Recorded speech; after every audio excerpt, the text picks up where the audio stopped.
So now to our interviews. First, we speak to Georgia Weidman, who's the CTO of Shavira, which is a portfolio company of mine that also went through Mach 37, and author of a well-known penetration testing book. Georgia has been in the news due to some controversy over Derbycon shutting down and some incidents that have been taking place at past Derbycons that led her to being harassed when the current news went live. We also talked to Joshua Marpet from Redline Consulting. Josh also was part of Mach 37 with his last startup. He's a member of the face group known as illm0b and has also been head of security at Derbycon. illm0b, filled with numerous infosec experts, has been in the news because a number of the group members were shown to be misogynistic or hostile towards women in infosec, including Georgia. The interviews are long, but we wanted to give equal time so everyone could get a full snapshot of what's going on.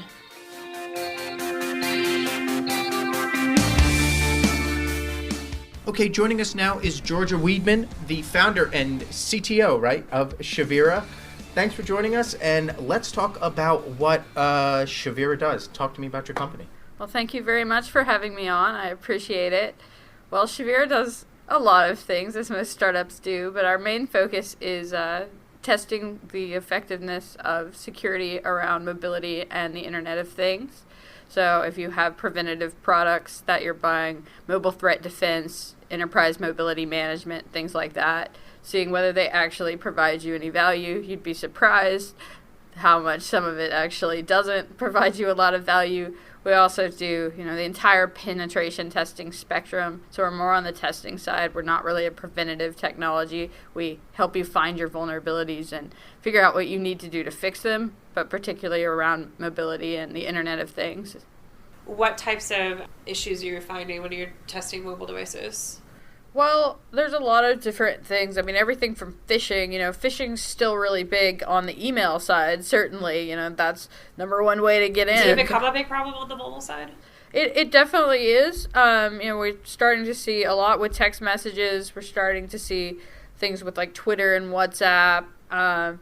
We've got some stuff in our product with near field communication and QR codes as well.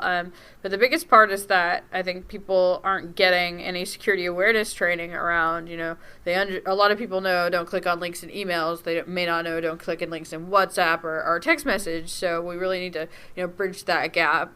There's also, a lot with mobile applications that are malicious. It's really hard to, I guess, for like an antivirus type product to decide, what's malicious and what's not. It's really hard for an end user as well.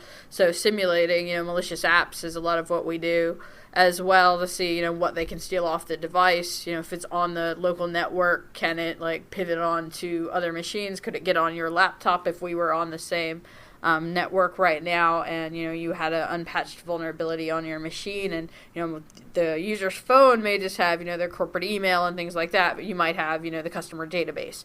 So using a phone as a pivot point, there's we saw the FaceTime vulnerability yesterday. A lot of the chips in there can have vulnerabilities in them as well. So we do work with malicious cell towers and malicious Bluetooth and things like that, to find these vulnerabilities and, how they can affect your organization. I mean, a lot of people like to wave their hands and be like, well, nobody's actually doing that. But, I mean, we have seen particularly like state-sponsored actors doing that for sure. And it's just going to become more pervasive as, the PCs and things like that become more secure. So how did you get your start in cybersecurity? Well, I went to college early. I went at 14 instead of, the usual 18 or so, and I did a math degree, and I really didn't want to be a computer scientist because my mother was one, and what teenager wants to be like their parents? But then I, couldn't really find a job at 18 with a bachelor's degree and no work experience, so I got asked to do a master's degree in computer science, and they were going to give me money, which was better than having to live with my parents. You see a theme here. And so I did that, and they had a cyber defense club, and Michael Wellman hates it when I say this, but the captain of the cyber defense club was really hot, and I wanted to get close to him, so knowing nothing about cybersecurity, I joined the cyber defense club, and we competed in the Mid-Atlantic cyber defense competition, and I didn't get the guy, but the next year I was the captain, and found what I wanted to do with my life. So, I'm interested to hear a little bit more on the further part too, because you've put out a book that's been pretty well regarded in the pen testing space. So kind of talk to me a little bit about the evolution of that. Well, I was approached by the publisher No Starch Press about doing a book. Since my primary research interest is mobility, I think they probably expected I was going to do a mobile book, but I insisted I wanted to do introduction to penetration testing, very hands-on, very forgiving of people who don't have a lot of background with using Linux or programming, starting at the very beginning and working our way up. And luckily they were down with it. And yeah, so I wrote a book, penetration testing, hands-on introduction to hacking. Had to think for a second there. And I've been very lucky that a lot of people have really liked it. A lot of people have, said that it is the reason that they were able to get into this industry. I kind of wanted to write the book that I wished I had had when I was starting out, because I was trying to, learn this stuff, and so much of what was online, it was just you had to know so much background that a lot of it I didn't have, and if I asked questions, you got a lot of, get off noob kind of things. So I really wanted to be able to fill in that gap, and, I'm currently working on the second edition of that book, so look out for an update sometime in the near future. Yeah, you gave me instant credibility at Black Hat last year. I was having lunch with a bunch of guys from NSA, and one of them said the thing they were most looking forward to was meeting you to do your book signing. And I was like, oh, yeah, she's one of my portfolio company CEOs or CTOs. And so I got credibility there. Well, so they should have us in, if they think that I'm cool, they should have us in to demo Shavira. We would love to help the NSA. So on the Shavira front, you were just saying there that you look for really the value in mobility products and the IoT space, and you said that sometimes they don't really have the value that everybody thinks that they do. Can you expound upon that a little bit? Well, I think, when Bring Your Own Device started happening, when, the CEO got an iPhone and wanted to put it on the network, and we already had BlackBerry Bez even, so there was even a line item for something to control mobile, even though BlackBerries were getting phased out in favor of, iPhones and Androids. But I think a lot of people, rightfully, people who are more business savvy than certainly I was when I came into Mach 37, realized they could just put the word mobile in front of their product for PC, do hand wavy something, without ever really, one, understanding what the market needed, and two, actually having to build something that worked, because who was going to say, and then they could sell, and to each employee instead of, one license for their PC, now you can get their iPad and their Android phone. So I think there's a lot of that. I think the market is waking up to it. There is Gartner for mobile threat defense now. I think, just based on my clientele, I'm getting a fair number of people who are like, I don't really know if this is working. Maybe we should test it. So I think the market is starting to wake up that, just because a preventative product, and this isn't just in mobile. We see Equifax and all these other people getting breached. You can't tell me that those people didn't have, every preventative product under the sun that told them, if you install this, you don't have to worry about security anymore.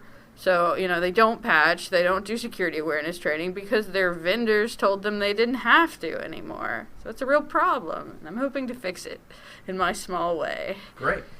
Another thing that we wanted to talk about here, beyond your company, that's come up over the past week and a half, is the noise around Derbycon and the conversations around Derbycon, particularly within the infosec community, on some private groups on Facebook that have taken into account and really have directed some comments your way about what has gone on at these cons, and then you also fired off on Twitter about what has happened at some of these cons. So we wanted to talk to you about what has happened and whether we can clear the air and talk about some of the behavior that has gone on at some of these cons, because I feel like within the community it's been a really big sticking point to the maturation of the way that the infosec community behaves at some of these cons. So I would love to give you the floor to sort of talk about the background of how we got here and what can we do moving forward.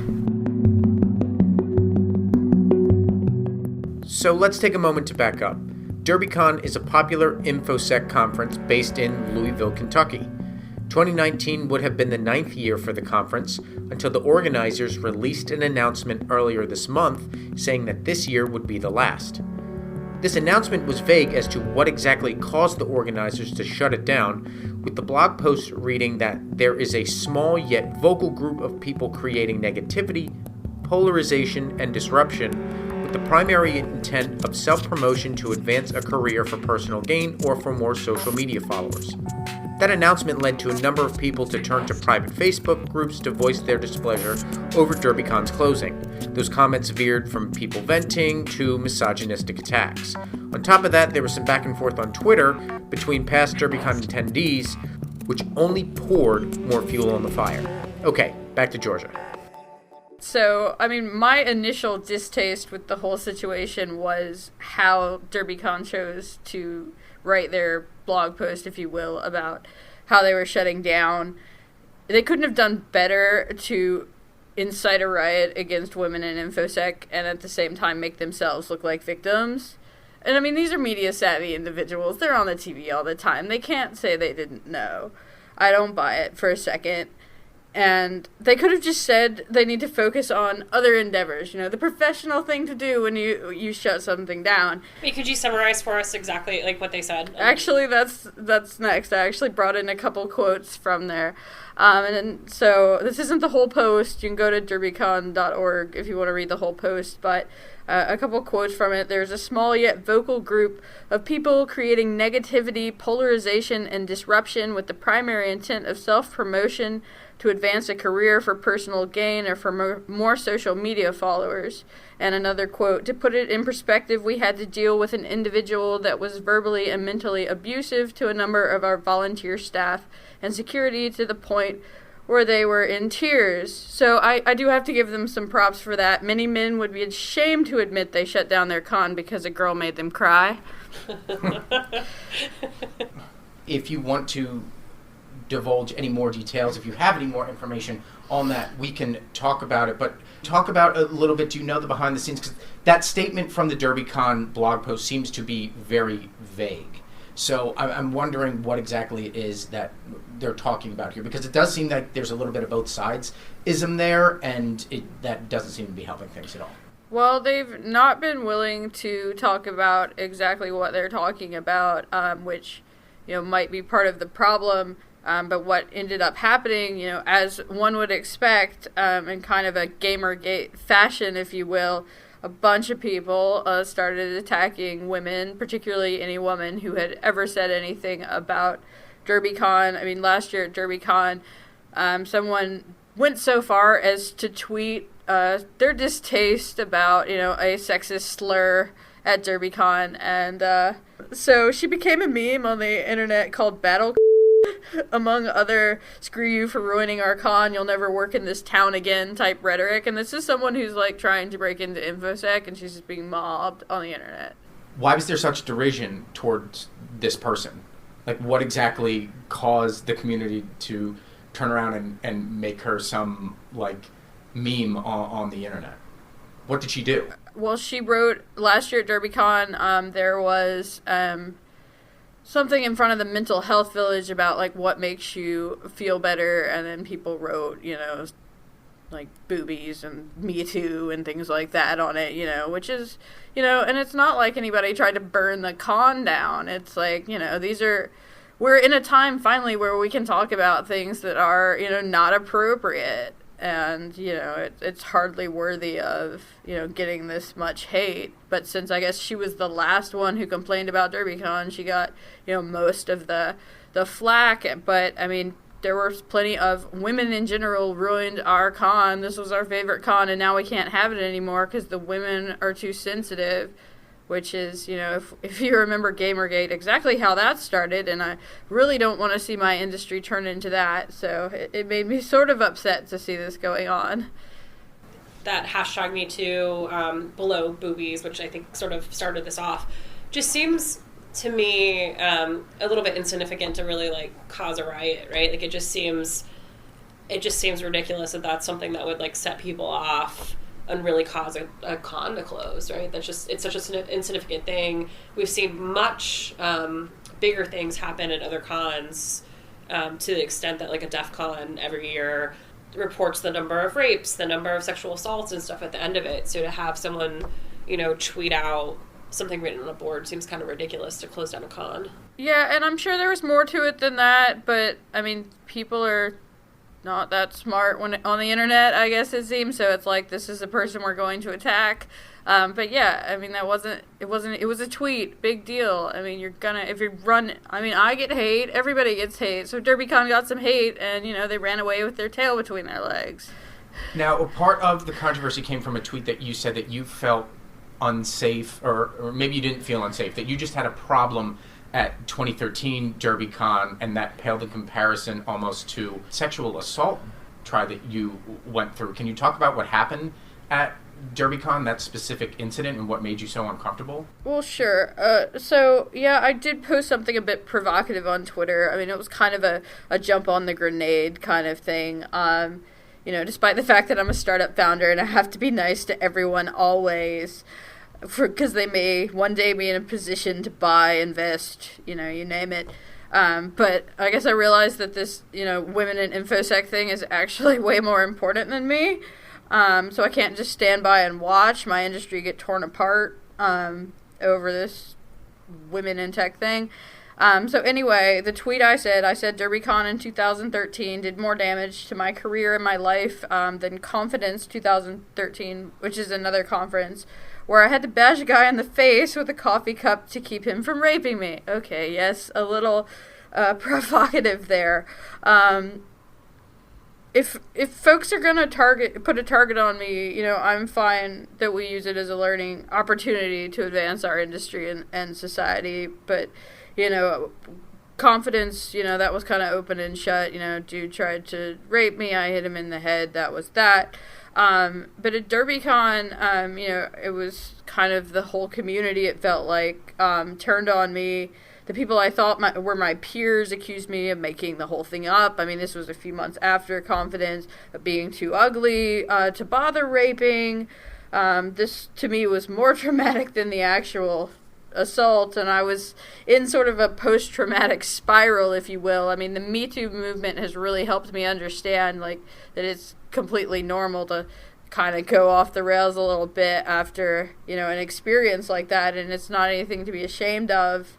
And, people were being actively hostile to me, and, the thing they want to talk about is that, I was drinking on stage, and look, these cons, they hand out drinks to speakers on stage while you're presenting, and they brag about out drinking the Kentucky Derby.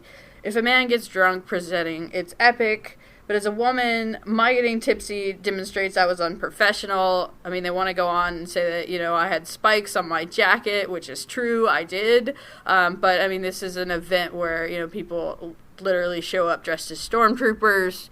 So it's such a double standard for, I think, women and minorities. I think for a lot of time, I didn't want to believe, in the isms, the sexisms, and the racisms. I wanted it to be just about me, because then I could fix it. But, in talking to other women and minorities, it really seems like there's such a double standard. I mean, we all know this, but, we're finally in a time, I think, with Me Too and Time's Up where, we can realize that, these aren't fair and they need to be changed, and, it should be equality for all.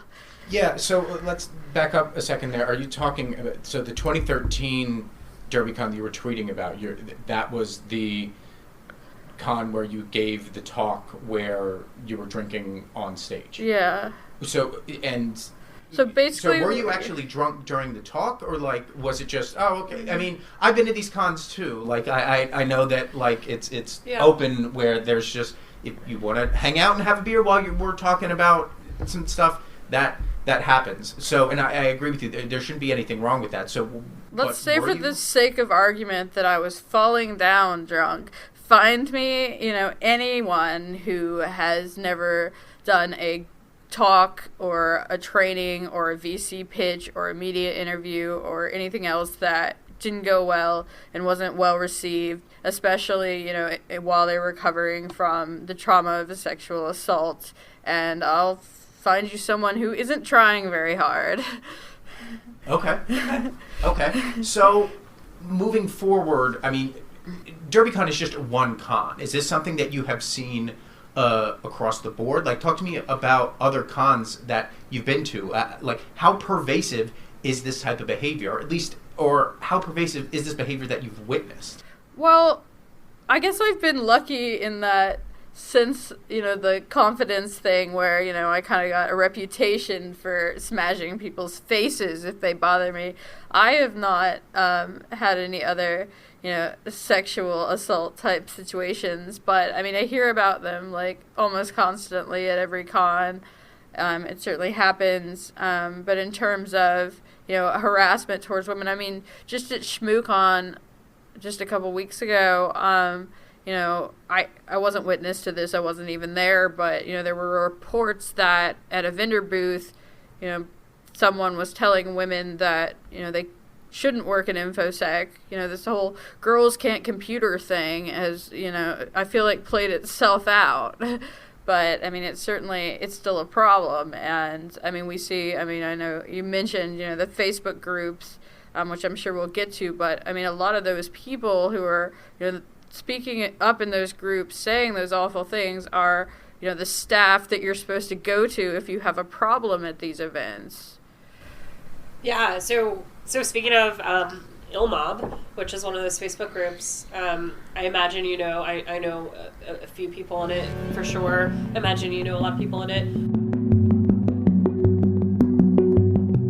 So let's back up one more time.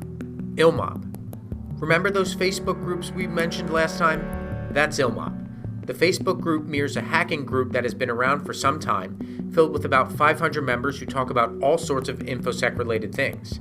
However, after the Derbycon announcement, some of those comments got ugly and disparaged a bunch of women. Those comments were sent to a reporter at Motherboard, and the following article set off a further firestorm. Georgia was part of that article, so we wanted to talk to Georgia in order to get a better view of how she feels. Back to her.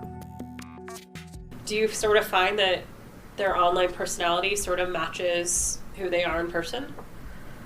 Sometimes, yes. I mean, a lot of it, in particular, a journalist at Motherboard sent me some screenshots from it, particularly about me, and a lot of it, yes, I was not at all surprised. These are the same sort of people who go around saying, Georgia's a train wreck, Georgia's no good, don't hire Georgia, don't read Georgia's book, don't this, that, the other, and for, other women who are vocal in the infosec community. But I was particularly surprised that, there were a few people who I thought were my friends who were on there saying I was a train wreck. And in this whole train wreck thing, it's funny because, the founder of Derbycon said to me that I was a train wreck at Derbycon 2013 and turned around and told everybody he could possibly find. He can deny it, but this is the only word people ever use about me. It obviously came from somewhere. Like, that entire illm0b group was Georgia's a train wreck. Georgia's a train wreck at every con. So, and I got a very small amount of it. The stuff that came out of those screenshots, I got some hate, but, there are other women in security who are getting it a lot more. And I think, part of it is that, I haven't really been vocal on, women in tech issues. For a long time, I really wanted to, stay on the party line, if you will. And, because I knew that nobody, the men don't want to hear about that as a general rule. It's a good way to, become the enemy, as we see in this Derbycon situation. But, over time, I guess as I've matured as a person, I guess I've realized that it's more important than, being in, or trying to be in the cool crowd to, try and fix these things for the women who come after me. I think we watched, in the illm0b group, I think we watched, someone who I assume associates themselves with them, comment on something that happened to her at a party around one of the cons, and then that group, her peers, certainly went out and attacked her too. And I think she appeared to just be giving that, guys, this actually does happen. This isn't just made up in people's heads and got attacked. So it's kind of interesting to watch. But even at I saw you tweet out a picture I think yesterday of yourself at at the book signing. I think Black Hat or DEF CON. That was at DEF CON. DEF CON, yeah. I mean, it seemed like you have this epic book that has a cult following, right? A lot of people will credit your book with how they sort of got their start in penetration testing. And then I saw on the picture the other 2 titles of the books that you were sort of sitting with, and I just thought, well, that you're not really in the same category there. Mm-hmm. So that sort of surprised me too. You were sort of lumped in with other female authors that maybe weren't talking about something technical. That's true. I mean, like I said, I've kind of, for a long time, did steer away even from, some of the women in tech issues, for fear I'd be blackballed by the community. Joke's on me, it happened anyway. So, it kind of opened the door for me to be more involved in those areas. But yeah, I've always been, very technical, but especially, in light of stuff like this, I think I do have to raise my voice for women in tech issues more. I don't necessarily know if I'm going to write a book about it, but maybe a blog post. We'll see. What do you think needs to happen at the cons going forward to make it sort of a safer, more friendly environment towards women and minorities? That is the $1 million question, and, and the little, conversation I had with, the Derbycon founders after, I gave my tweet and they got mad, is, they're like, women need to tell us how to fix this. And I don't necessarily, I personally know nothing about running cons. I'm not a great people person. Maybe that's why I'm technical. I couldn't do it on the best of days or do it well. But I definitely think it's going to take more than just, the women and minorities doing the labor of trying to fix this problem. I think it's something that, we're going to have to all come together and fix, but I'm certainly not going to volunteer to sit on that board because I don't have any, I've never even volunteered at a con. I know I'm not good at it. I want to back up to something a little bit about illm0b because I've seen some conversation since the Motherboard article came online that the way that this Facebook group runs is they generally talk about infosec things, and then there's 5 or 6 people that act like assholes, and then people rush to defend them, and they've defended illm0b to say, okay, well, that's not everybody. There are assholes in this group, but not everybody is an asshole. Has anybody from the group, since the article has come online, to come out and say, well, I'm really sorry, I shouldn't have said that? Have they been conciliatory or apologized in any sort of way? I've not seen anybody who has said anything, bad in there come out and say that. I have seen people say they were sorry that they stood by, which I think is important. The real part of the rhetoric about it right now is that, like you said, most of it's technical discussion, but if the barrier to getting to see this technical discussion is if you are a woman or a minority is, having to look at this stuff, that's terrible. That just makes it that much harder to get the technical knowledge that you need.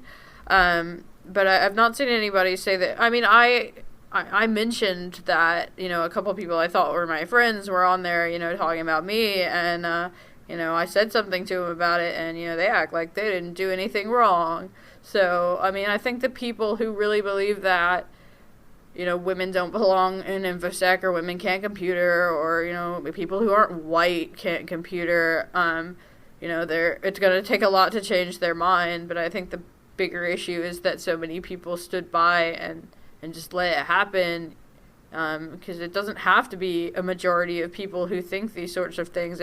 Look at history. It doesn't start big, it starts small. So I think we have a lot of work to do. Great. So, Georgia, on to Curiosity, we end every interview with one random question out of nowhere, but we were talking earlier about horses. So I wouldn't even frame it as a question. Just talk to me about this hobby that you have with horse riding. Hobby is it doesn't even begin to describe it. It's like a second job now. Actually, when I came to the Mach 37 program, I was told by one of the advisors that I really needed to do something besides work all the time because I have, a pretty bad habit of burning myself out. And I had rode horses as a kid, so I decided I would, go take a riding lesson. And it snowballed. And now I have a horse who I love very much. His name is Tempo, but he eats all my money, literally, all of it. I never buy anything for myself. Jen always has nice jewelry, and I'm like, well, Tempo got a new blanket. But yeah, we compete in local horse shows on the weekends when we can around the startup stuff. I always bring work with me and rarely get it done. He's wonderful. He's my best friend because he doesn't care, if I didn't land the deal or, I didn't, raise the money from that VC or anything like that. So, yeah, I absolutely love Tempo to death. So shout out to Tempo. Great. Georgia, thank you very much Thank you, Georgia, for taking the time to talk to us about this. Really appreciate it. So thank you. I appreciate it as well. So now we're going to talk to Joshua Marpet. Joshua is part of illm0b and also head of security for Derbycon. We talked to him about the announcement. We also talked to him about illm0b, and we talk about the scenarios that Georgia spoke about during her interview. Check it out. Okay, now we are talking to Joshua Marpet from Red Lion Consulting. Joshua, really appreciate you coming on board to speak with us today. First off, talk to us a little bit about Red Lion and what exactly that entails and what you've been doing. So, thank you for having me. Very much appreciate it. Red Lion is our compliance consulting company. Friend of mine, Scott Lyons, and myself decided we could screw up compliance no more than anybody else, so we might as well try it. We started a company about, we're going on 3 years now, and it's been wildly successful and just happy as heck to have it. We do compliance and advisory services. So effectively, we come in, we do HIPAA, FISMA, FedRAMP, 800-171. We've been doing a lot of advisory services recently, which is why we sort of added that to the tagline, if you will. Everything from blockchain to cryptocurrency to just cryptography, interesting things that are happening in the world. People are like, what should I know about this? And we literally have been holding seminars on what should people know. It's kind of interesting. Anyway, so that's what we do. So what should people know about blockchain? Oh, okay. Well, so there's a couple of pieces of that. So there's blockchain and cryptocurrency. They are very, very distinct. Let's be clear on that. Cryptocurrency is based on blockchain in most circumstances. And I'll start having some zealots scream at me about, acyclic graphs and all this stuff. And it's like, just chill for a minute, guys. But most cryptocurrency right now is a very, very, very horrible idea to invest in. If you're using it for fun, any money you want to put in cryptocurrency, my personal opinion, this is just me, count it as Vegas money. You go to Vegas and you have gambling money that is money you don't care if you lose. Go for broke. Have fun. If it's money you care about, like at this point, don't take out a second mortgage for Bitcoin. Okay, seriously. And in terms of blockchain is a fascinating technology. It's actually brilliant in its own way. Will it, however, cure cancer, homelessness? And no, come on, it's not snake oil. What it is quite simply, it is, it's a technology. It has use cases that it's amazing for, and it has plenty of use cases that it is totally the wrong solution for. So if you want to build the next blockchain, for music, probably a horrible idea. Okay. Now, that being said, I should qualify with a disclaimer. Scott and I are also building a blockchain-based product. So, and that's still in stealth. I'm not going to talk about it too much, but we're utilizing what parts of blockchain are actually great use cases. Again, it's a tool. If it's the right use case, great. But if you use blockchain like the guy who only has a hammer and sees everything as a nail, that's a problem. I agree. I would definitely agree with you there. And one question about some of the advisory services that you have, because we have a lot of listeners based here in DC, and the FedRAMP stuff. Talk to me a little bit about what you've been doing with FedRAMP, because I've been covering FedRAMP, I feel like, longer than I've actually run CyberScoop. So I'd love to hear how that has sort of matured in your eyes, and whether it's matured at all, and whether the process has sort of changed for the good, because I know that a lot of companies have complained that the process is very, very long. So I'm wondering whether that has changed at all in your eyes. You know, it's The process has changed because we're seeing more and more providers, CSPs, cloud service providers, actually do a lot of the work for them. Okay, providing FedRAMP compliant hosting, FedRAMP compliant colocation, FedRAMP compliant platforms, frameworks, blah, you get the idea. And at every stage of that model, and we're talking cloud for a moment here, just bear with me.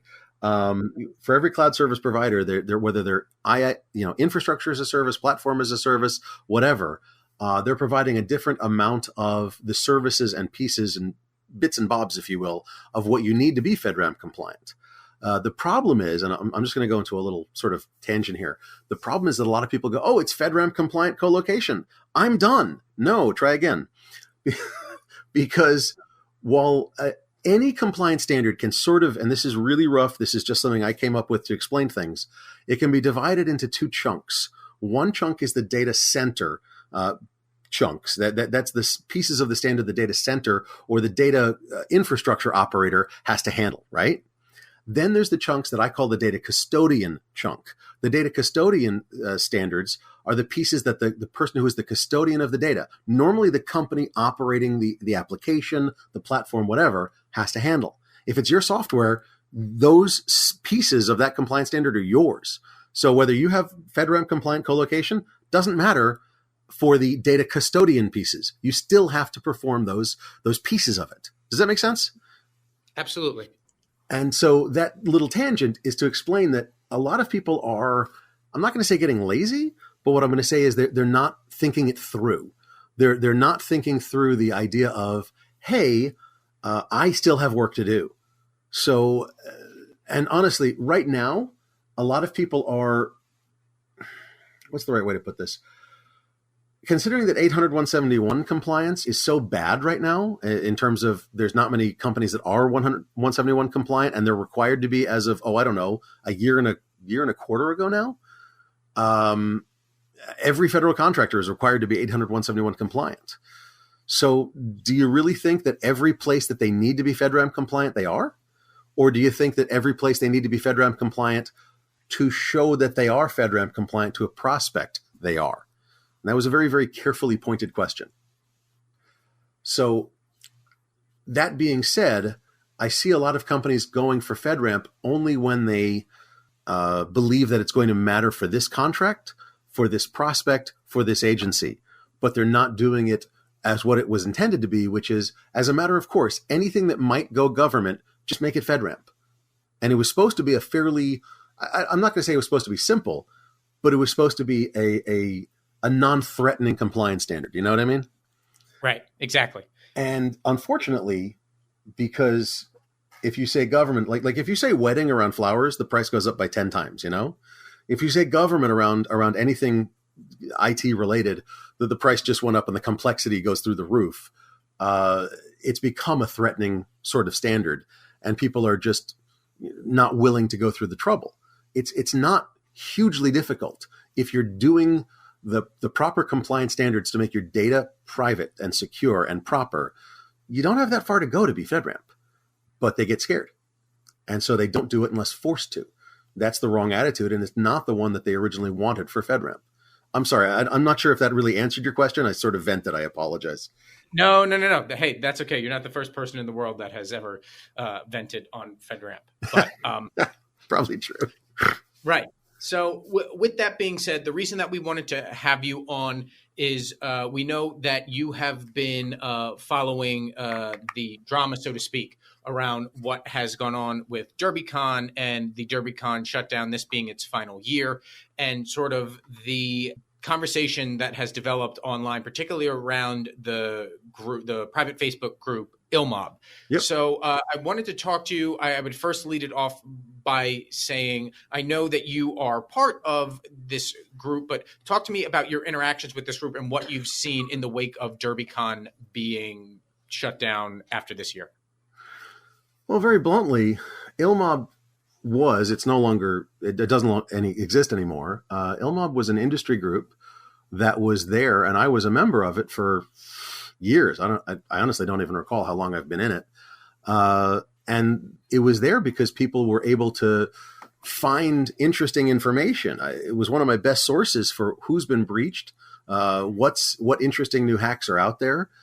Yeah, I mean, you find out a lot of this stuff at conferences, all the different conferences around the country and world, interesting new hacks, 0 days, etc. I mean, don't get me wrong, they're wonderful. I run one, but it's also that on a daily basis.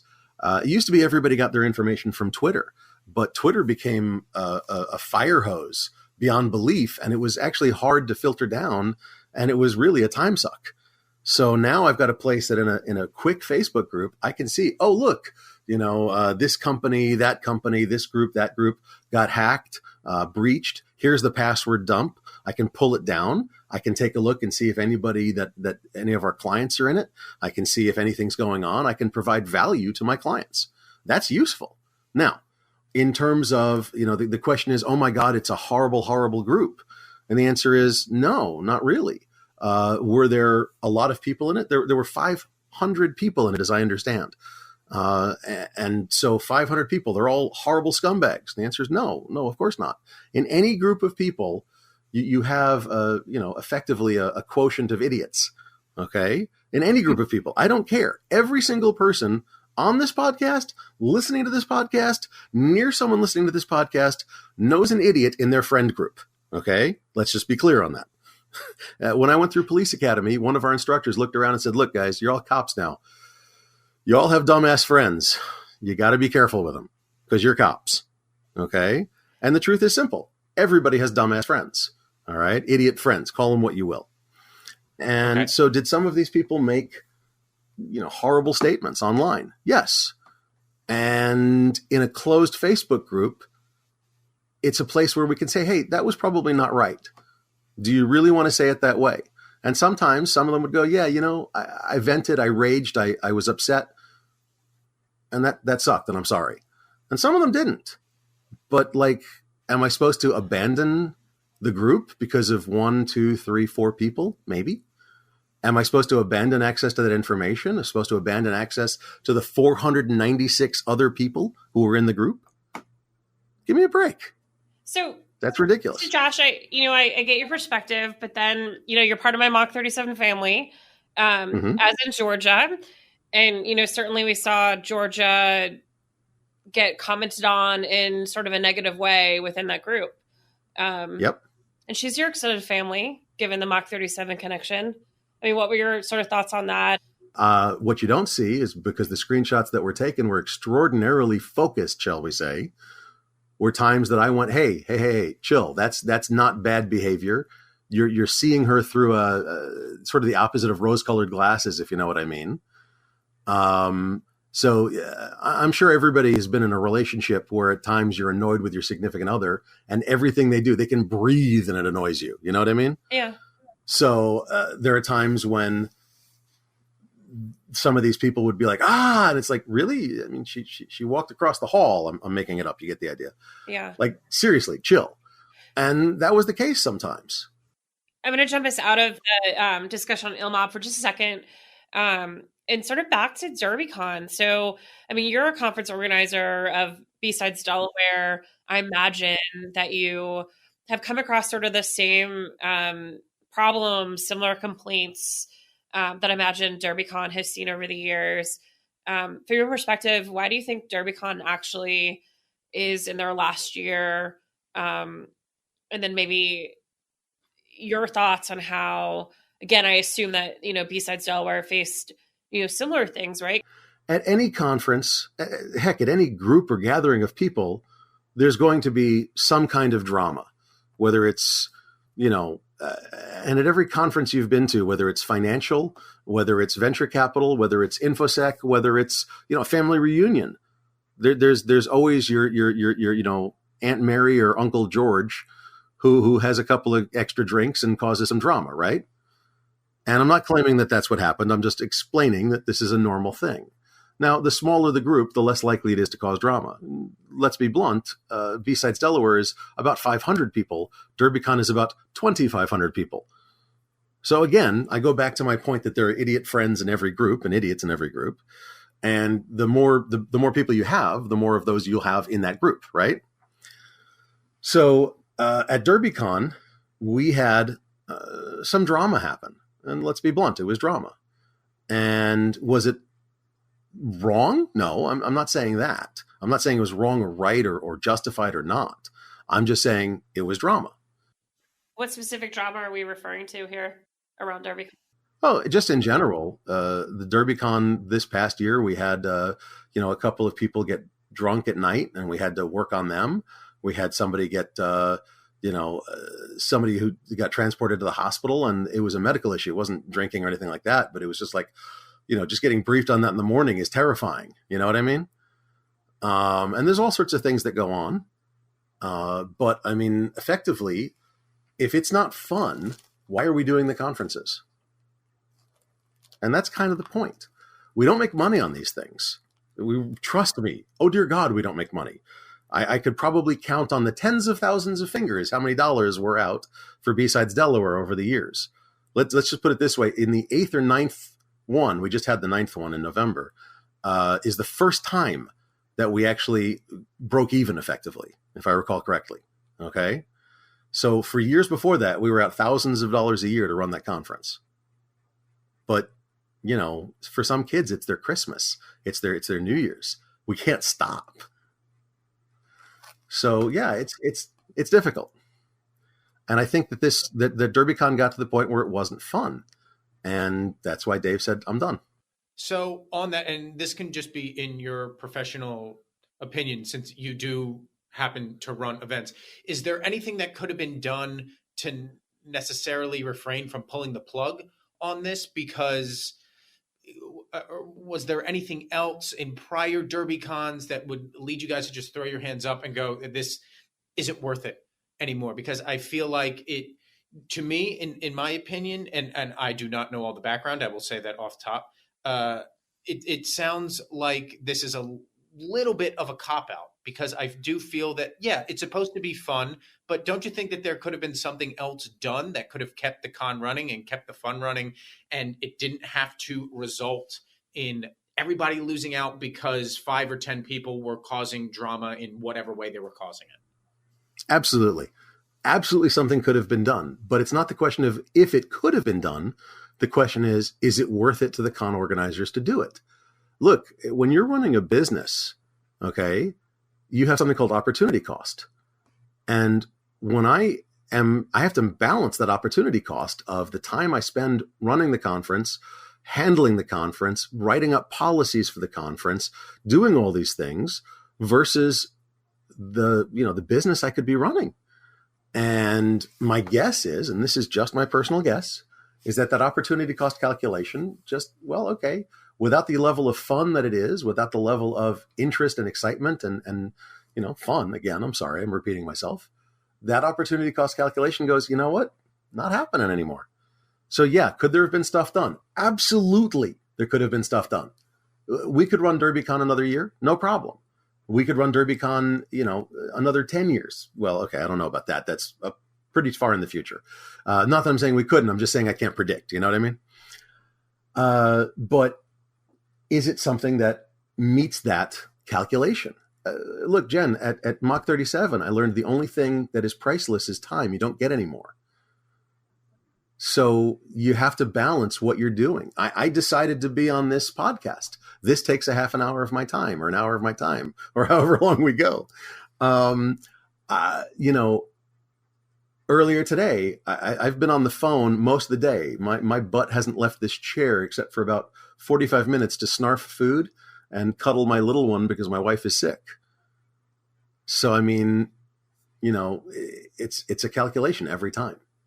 And I decided this podcast was worth it because, Jen, I know you, and you only do things that are worthwhile. You're a very shrewd calculator, and you do things that are interesting and worthwhile. And I'm like, it's Jen. I'm going to do it. Period. End of story. Well, thank you. So you're welcome. I mean that. Can we talk about the illm0b stuff again, just real quick, because I want to get your opinion on sort of the way you've seen just the conversations going in that group overall, because look, I am not part of the group, but I was given an array of screenshots and conversations that went into the group. And it reminds me of the way that Gamergate started, in that it talked a lot about at least the framing in Gamergate was, this wasn't about a gender thing. This was about, quote, ethics in gaming journalism. And I see some of the parallels there in some of the comments in the illm0b and what's going on, particularly towards some of the women, in saying, okay, this isn't about just gender. This is about the meritocracy and them not having the skills to be on par with the rest of the community. And I wanted to get your thoughts on that, and whether you see that as the same way, or am I just wildly off base? So that's an interesting point you raise, and I'm gonna sort of boil it down a little bit. If you have a group of very, very highly skilled people, talented, skilled, a little crazy people, okay, hackers, right? And you say, I'm going to bring a whole group of people in that aren't as skilled. They're going to look down on them, whether they're male, female, green, purple, African-American, white, doesn't matter. Okay? If you tell them these people over here are just as skilled as you, or even more skilled and you can learn from them, they're going to look up to them, whether they're male, female, green, purple, African-American, white, doesn't matter. It's literally that simple. Now, if you want to tell me that there's people in that group that didn't like women, I'll probably tell you you're right. If you're going to tell me that there's people in that group didn't like men, I'll probably tell you you're right. I don't know. I'm not going to say that I knew all 500 people in there intimately down to a psychological level, if you know what I mean. What I'm going to tell you is that there were some people that put some unpleasant things in discussions. Most of those discussions I stayed away from. Some of the discussions I got into, there's one that I was talking to a gentleman about. He's like, if somebody did that to my wife, I'd slap him.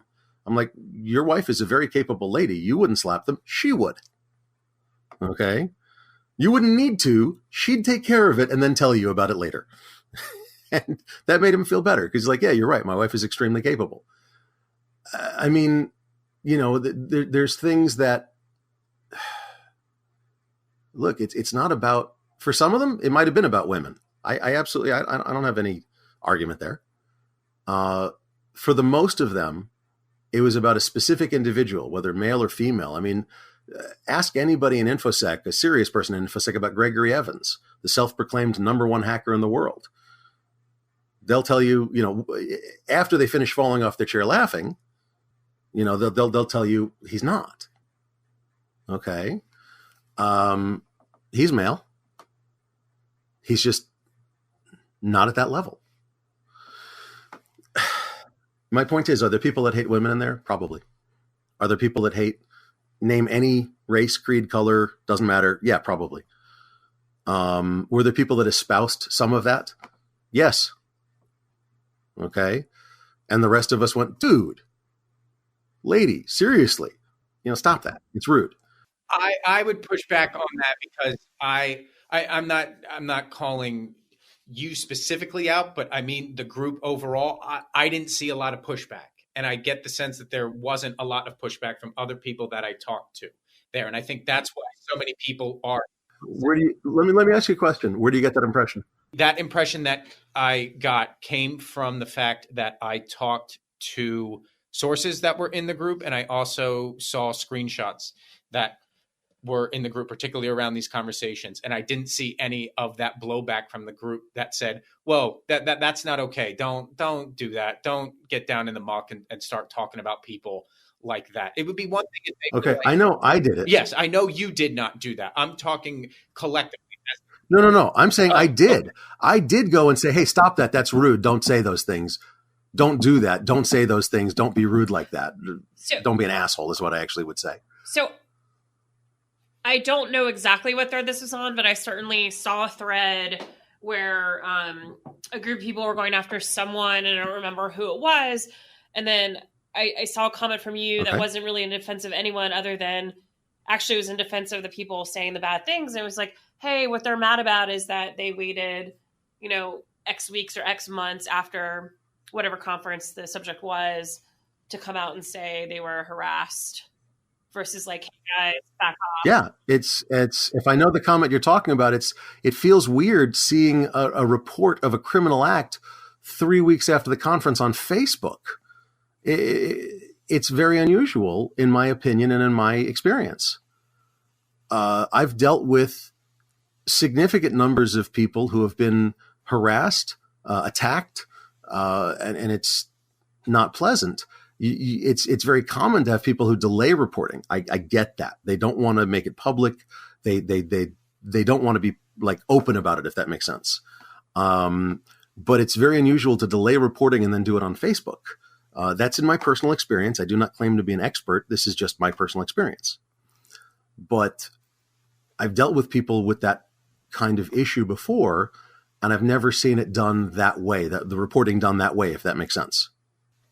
Somebody who holds on to something to report, to hold on to it and report about it later, if they ever do. Some people never do, let's be honest, and it's horrible. They should never, first off, it should never happen. Nobody should be harassed. Nobody should be assaulted. Nobody should be taken advantage of. It's horrifying. But if somebody is, and then they don't report it, to me, what I have seen in my experience is that they'll either report it to, not necessarily report it, but talk about it to someone they trust, a psychologist, a sibling, a parent, a very, very close friend / confidant, or they'll go to the police, normally if somebody can convince them to do that. But it's very rare to have it happen and be out on Facebook. I've seen some people have the mental fortitude and strength, and I respect them immensely, that they come right out after it happens with sort of here, this is what happened, and it's public and it's blatant and it's, and it can be on Facebook. But in my experience, it's rare that the two coincide. In other words, delay reporting and then put it on Facebook. That was strange to me, and that's what I pointed out. Again, I'm not an expert. I'm going off of my personal experience. So, another one of our Mach 37 family members, actually, I think from your cohort, Marcus Carey, tweeted earlier this week sort of about being discriminated against in the community. What could we be doing to sort of change it so things like that don't happen? I mean, Marcus is not somebody that I would even consider for a moment that not everything that comes out of his mouth is true. Marcus is an incredibly ethical person. I love him dearly. He's a great guy. Marcus absolutely has been discriminated against. He's talked to me about it before. Virus, who's another African-American male in the infosec community, has been discriminated against. Danielle Davis, who's a good friend of mine, Lady Nikon, she just Facebooked, I think, about how, and by the way, she was another member of illm0b, how she's been discriminated against in the community, and things like that. And so, what can we do to make it better? We can make the availability of knowledge and information more extensive and more available and more free, so that it's easier for people to get into it. But that's not enough. You can't just leave it there and expect people to find it. You have to lead them to it and go, look, opportunity, grab it, man, grab it, lady, grab on, And so to that end, there are things like you want to make sure that you're making these things not just available, but that you're pushing the knowledge that they are there out, which is why we have a conference in Delaware, which is typically a very low income state, and has a high proportion of, we hold it in Wilmington, which is, I think, don't quote me on this, 80% African American. And we get significant amounts of people from various minorities and obviously multiple genders to show up and be there. We love when we can get the students from the local colleges all the way down to the students from the local high schools. And we've had local high schools bring groups to come in and be part of the conference. It's why we have such a big spawn camp. I don't know if you've heard of our spawn camp. I have not. We have spawn camp, which we love. It's awesome. We get about 70 or 80 kids every year, ranging from 3 to, and then they can come younger than that if they want. They're just not going to get much out of it, all the way up to high school. And we have, God, I forget, we have like 7 potato clocks. You know, you plug the pins into the potatoes and it powers the clock type of thing. We have snap circuits, which the kids freaking love. We've bought either 5 or 10 pounds of Legos. You can buy Legos bulk on eBay. Really awesome. Did not know this. Terrifyingly bad for my budget, but amazing for my little one. Let's put it that way. And we have Raspberry Pis where we teach them to program in Scratch, and we let them play Minecraft, and we have fun with it, you know? But yeah, every year we have 70 or 80 kids. That's one of the reasons we hold it on a college campus every year. It's a dry campus. There's no alcohol allowed at the conference. Okay. It makes it very easy for the parents, for the kids, for everybody there. We're a very family-friendly conference. People fly from across the world to come to our conference. Weird. Never thought it would happen, but hey, I'm not going to complain. We're really proud of it. So why do you think that, given that I think everybody sort of recognizes there's some discrimination within the infosec community, like really most communities, why do you think a group like illm0b exists where people are making such negative comments and everyone who reads them doesn't like jump on it to be like, hey, don't say things like that? Well, I think you asked 2 questions there. Let me answer them both. The first one was, why does illm0b exist? And the second one was, I got why illm0b exists, or I got your explanation from the beginning. Okay. You guys, do some really interesting work. Yeah. And you were saying earlier, there's some subsect that are, bad actors, but it seems like some of them are just frustrated. I want to sort of, why not kick them out? Well, why not? I want to actually point out a couple of things. While very few people are what you might consider, well, kind of bad actors, quite a few of them are just very frustrated. Tell me where it's safe to vent about a boss. Not on Facebook where someone could take screenshots and tweet them out. In a closed secret group, I recognize that did happen. But for a long time, in a closed secret group, it was safe.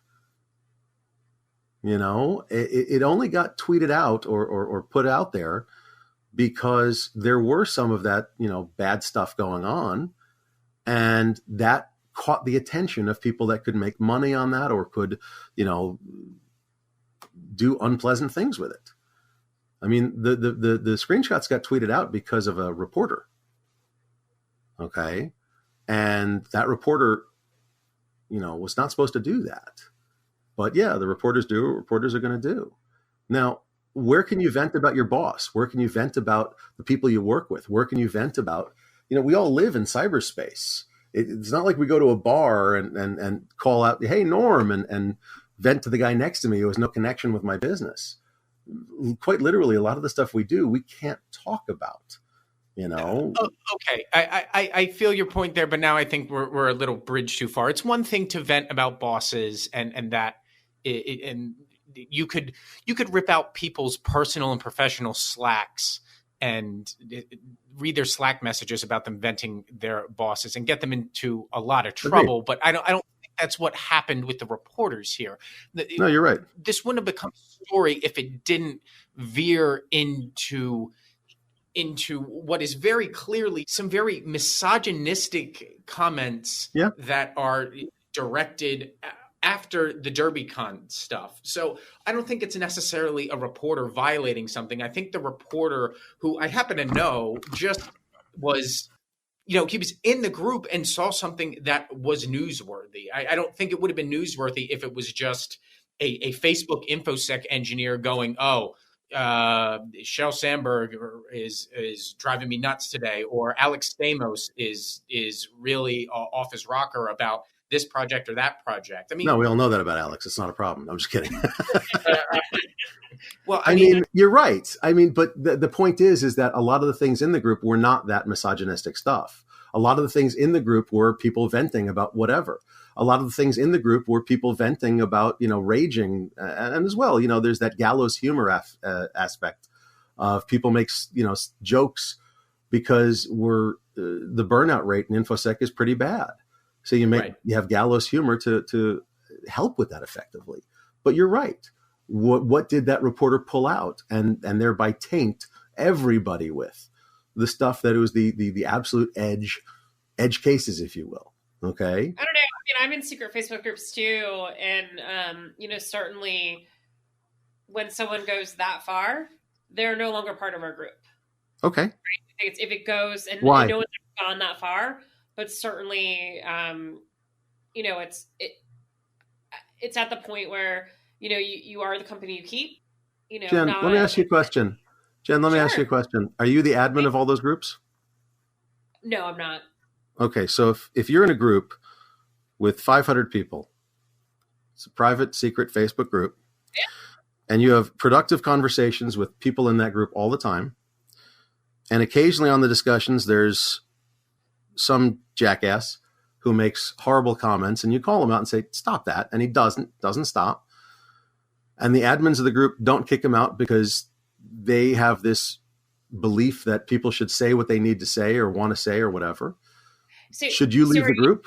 That the reporter that posted the screenshots of some of the bad comments photoshopped out all the comments from everyone else in the group saying, hey man, don't say that. I'm going to say that I'm not going to say that I caught every bad discussion that was in there. I have other things that I do with my life than checking every Facebook group I'm in every day. I don't know that I caught those particular discussions, but I know that there's a lot of times that when I did catch something, I said, hey, stop. That's rude. This is not like about you, right? Like, I'm just saying, like, in general, right? Like, I'm not going to be called on for other people's behavior. If other people decided to ignore it and not call them out on it, that's, I can't, tell them they're bad people. I can tell you what I did because that's what I know. Right. And I will tell you that of the screenshots that I'm in, I saw a couple. One of them is where I'm telling a guy, hey, your wife is capable and it's horrible that people are harassed and it should never happen. And I don't think I have anything to be ashamed of for saying that. No, you don't. And I was actually, I read that obviously, and I was happy to see it. And, I say that kind of thing a lot. I tell people that they're capable. I tell people that they're worthy. I tell people that they need to go, stronger, faster. Keep going, man. Keep going. You're doing awesome. I tell people that what they're doing is wrong occasionally. My sense of right and wrong is not necessarily somebody else's sense of right and wrong. Fair. And I can't call somebody. I can tell them what I feel. That's fine. That's my opinion. I'm allowed to tell someone that. Can I tell you, Jen, that what you do is wrong? I mean, I don't think so. Don't get me wrong. I'm not saying you are. Please forgive me. I don't mean it that way. But I mean, if I tell you you're a horrible human being for X, Y, or Z actions, I absolutely can tell you that I believe that to be so. Yeah. But and I can tell you that, and I'm okay telling you that. And if you work for me and you do something horrible, we're going to have words. Okay? But if you don't work for me and you're not my sister, my mom, my kid, my whatever, I can only offer my opinion. Now I can shun you. Absolutely. I can take my company away from you. Not that you're like, you devote yourself to me or whatever, but you know what I mean? I can shun you. And I can block you and I can leave the group or I can do whatever. Maybe I'm just going to ignore you and not listen to your discussions. And I'll talk to the other people in the group. That's an option. Okay. Too. Yes, and that's your option, and that is your prerogative. And it's also your prerogative to come on here and candidly discuss this. Yeah, thank you. With us. So we really appreciate it, Josh. But on a much more lighthearted note, we do end every interview with a random question, and you were just saying that you've welcomed a new baby into the world. So yep. I'm wondering, have you had a chance to dive into the kids' cartoons yet? And if you have, what's the one that annoys you the least? Because I'm there as well, and I definitely will say that I don't have a favorite, but what's the one that annoys you the least? Well, I tell you, if I hear Baby Shark one more time, I'm going to just freak out. Yes, I am definitely there too. But I mean, she's only, she's not even 7 months old, and we're trying to reduce screen time for her actually. we try not to let her watch too much. As a matter of fact, about the only things we watch are when we're exhausted and we put on like a YouTube of binging with Babish or something. But in terms of cartoons, you know, the one that annoys me the least is, I don't know. Honestly, to be very honest, probably Animaniacs. Oh, wow. Even for, wow, you're really educating your babies there. I thought I was going like Nick Jr. stuff. I expected to hear like Peppa Pig or Bubble Guppies or something like that. I saw Paw Patrol recently, and while it is innocuous, while it is cute, while it is cutesy, which is different than cute, let's be clear, and everything else, it was also, in my opinion, a tad vapid. And I recognize that for 2-year-olds, that's appropriate, but oh dear God. So yeah, Paw Patrol's rough. I'll give you that. Yeah, that is rough. I have quite honestly tried not to watch too much else, because I'm sure that as she gets a year old, 2 years old, whatever, I will be inundated with these bloody things. And it's coming, man. I'm trying not to. I mean, look, we have cut off TV to the extent that I'm so far behind on any shows that I attempt to keep up on. It's pretty much it's a goner. You know what I mean? Yeah, I totally understand where you're coming from on that. So, Josh, really appreciate it. Thanks for joining us. Thanks, Josh. No problem.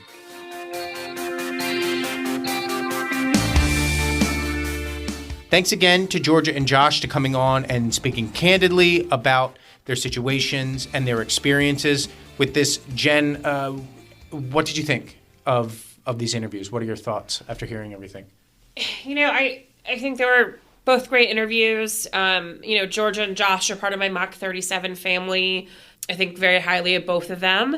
And I think, you know, they're both thinking, and I think we're all thinking of ways to tackle what seems to be a larger problem around our community. Yeah, and I think one way overall is to just kind of, Josh talked about it a little bit, but I think there needs to be a little bit more recognition of 2 points. One, if somebody is going to a con, whether it's 500 people, 2,500 people, 10,000 people, if they feel threatened to the point where a con isn't fun, I think that's very, very bad for everybody involved. Absolutely. And it's just bad on the community overall. That being said, on the other side, I think that there is a need to get past the juvenile parts of all of this, and I mean that on any side of the argument, that if you're going to one of these cons and it's just juvenile behavior, you're all adults, find a way not to suck it up. And there's a difference between juvenile behavior and harassment or sexual assault. A very clear line where if you start to get into something, like I was saying, that makes you feel uncomfortable or fearful, that's unacceptable, full stop. If you're just talking about juvenile behavior, there has to be something inside all of the adults that channels what an adult would really do and just sort of go, I'm here professionally. I'm here for a con. And yeah, I can have a good time, right, but this is juvenile behavior. I'm not going to dignify this, and this isn't going to throw off my entire con. I'm going to move past it and get to what I really want to do, and that's have fun or learn something new or network new. I just feel that on that sense of it, it's stop acknowledging the juvenile behavior. When it crosses into something that is then very threatening or causes somebody harm, then I think obviously it is worth going full bore and being angry and trying to stop. And I think that everybody involved with these cons from an organizational perspective would agree with me there. They don't want that there, they don't need that there, and they want to get it out if it ever happens. If we're just talking somebody that's acting like a juvenile, just ignore it. Right. Just ignore it. Yeah. I mean, it doesn't make any sense to see behavior of someone who appears to be saying or writing things like they're in fourth grade. You don't need to react like you're also in fourth grade. Yeah. I'm exhausted just thinking about it. The fact that there is an angle to all of this that has transpired over the past week and a half that is so tremendously juvenile. Yes. But overall, I think the more pervasive point is the harassment stuff there's just no place for it. Like we've seen this. This goes beyond InfoSec. This is just a societal thing right now where there's just no place for it. There's just absolutely no place for it. And I really appreciate Georgia being candid in saying what she's gone through and talking about it publicly and trying to figure out a way that, it doesn't happen for anybody else moving forward. Yeah. So really appreciate everybody coming aboard. Great. Thanks again to Josh and Georgia for joining us. And until next week, stay curious. See you next week.